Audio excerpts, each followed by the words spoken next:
Улсын их хурлын дарга эрхэм гишүүдээ.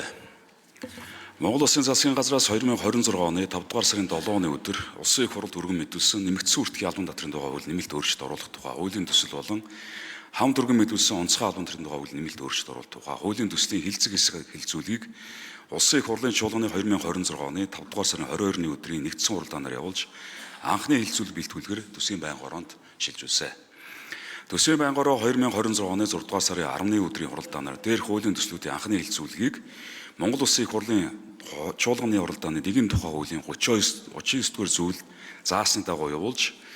хуулийн төслийг зүйлбүрээр нь хэлцлээ. Монгол Улсын их хурлын даргын 2026 оны 248 дугаар захирамжаар Монгол Улсын их хуралд өргөн мэдүүлсэн татрын харилцааг зохицуулсан хуулийн төслүүдийг хэлцүүлэгт бэлтгэх үүрэг бүхий ажил хэсгийг Улсын их хурлын гишүүн Ганвайгаар ахлуулсан 15 гишүүний бүрэлдэхүүнтэйгээр байгуулсан. Улсын их хурлын гишүүн заавал нэмэгдсэн үртгийн албан татрын суудхан төлөгчийн босгод 400 сая төгрөг болгон нэмэгдүүлснээр татвар төлөгчийн тоо төсөв төлрүүлэх орлогын дүнгийн өөрчлөлт болон борлуулалтын орлогын ангиллаар татрын цахим систем бүртгэлтэй аж ахуйн нэгжүүдийн тоо өөрчлөгдөх хэсэг. Улсын их хурлын гишүүн болгон таяа засгийн газар өргөн мэдүүлсэн татрын харилцааг зохицуулсан хуулиуд тусгагдсан хөдөлмөрийн үсгийн тоо хэмжээ валютын анш өөрчлөлт төсөвд үзүүлэх нөлөөлийн талаар мөнхийн гишүүний тооноос хамааран татрын өнгөлт чөлөөлтийн бодлогоор иргэд үрхийн бодитод орлогыг дэмжих боломжтой хэсэг. Байнгын орооны хуралдаанаар хуулийн төслийн анхны хэлцүүлгийг явуулах үед өндөр үнэлгээтэй суудлын автомашинд ноогдуулах босго үнийг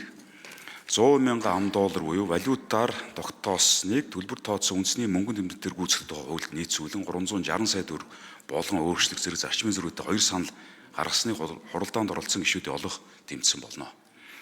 Мөн хуулийн төсөлтэй холбогдуулан нэмэгдсэн үртгийн албан татрын суудхан төлөгчөөр бүртгүүлэх босгод 400 сая төгрөг болгон нэмэгдүүлэх зохицуултыг иргэн аж ахуй нэгж бизнес эрхлэгчдээс өнгөрсөн 2 жилийн хугацаанд ирүүлсэн санд үндэслэн хасах өөрчлөлттэй холбоотой зарчмын зөрүүтэй 2 санал гаргасны хуралдаан оролцсон гишүүдийн олох дэмжээг болно. Нэмэгдсэн үртгийн албан татрын тухай нэмэлт өөрчлөлт оруулах тухай хуулийн төсөл болон хамт өргөн мэдүүлсэн онцгой албан татрын тухай хууль нэмэлт оруулах тухай хуулийн төслийн анхны хэлцүүлгийг явуулсан талаарх төсвийн байнга орон санал дүнгийн зарчмын зөрүүтэй саналын томьёолыг олонхын санал авсан аваагүй бүлэглэн тааваханд хүрүүлсэн болно. Улсын их хурлын эрхэм гишүүдээ.